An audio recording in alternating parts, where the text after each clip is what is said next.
following portion of Fox 43 AM Live is sponsored by Endeavor Private Wealth.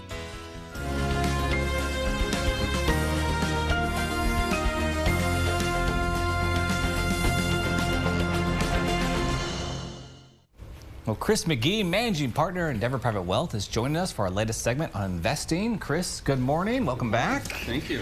So, Chris, we've all heard the expression, fools and their money are soon parted. So, thank goodness April is National Financial Literacy Month, a time when parents and children, teachers and students, young and old, can deepen their understanding of personal finance in order to make better financial decisions. That's right, Dane. We are all well served by increasing our knowledge, skills, behavior related to making informed decisions regarding money. People work hard to make their money, too hard to be careless, irresponsible, or even indifferent with how they spend, save, and invest it. However, financial literacy is too important of a subject to receive attention only for a single month. It should be a lifelong learning endeavor. It really is. So I'm assuming it should start as early as possible.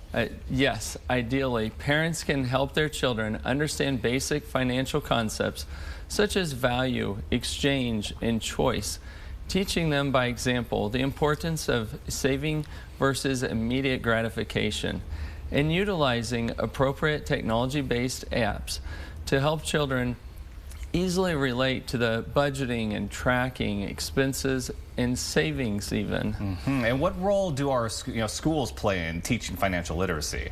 Well, the state of Kansas Department of Education has adopted new standards for personal financial education, developed through a collaborative effort of the Council of Economic Education and the Jump Start Coalition for personal financial literacy.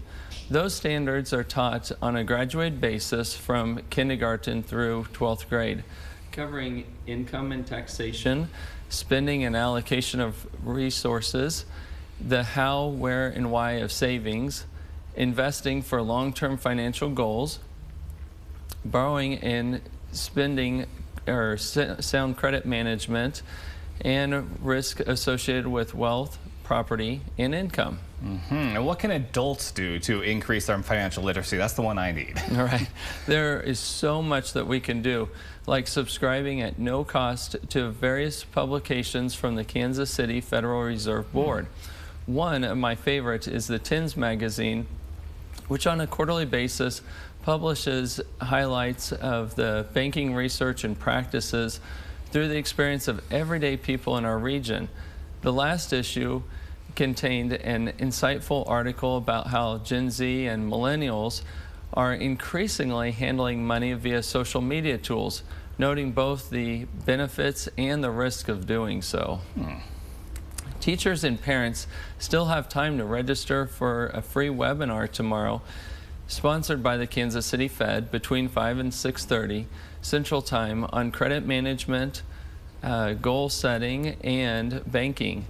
And Dane, there are so many other organizations, both public, nonprofit, and private, that provide useful financial literacy information. If you have the will, they can help show you the way. All right. And if you don't mind me adding, staying tuned to our weekly financial advice segment is another good source of information. Chris, as always, thank you for your insights. We always appreciate your time. Thank you. Of course, everyone, to learn more about Endeavor Private Wealth, visit EndeavorPW.com. The preceding portion of Fox 43 AM Live was sponsored by Endeavor Private Wealth.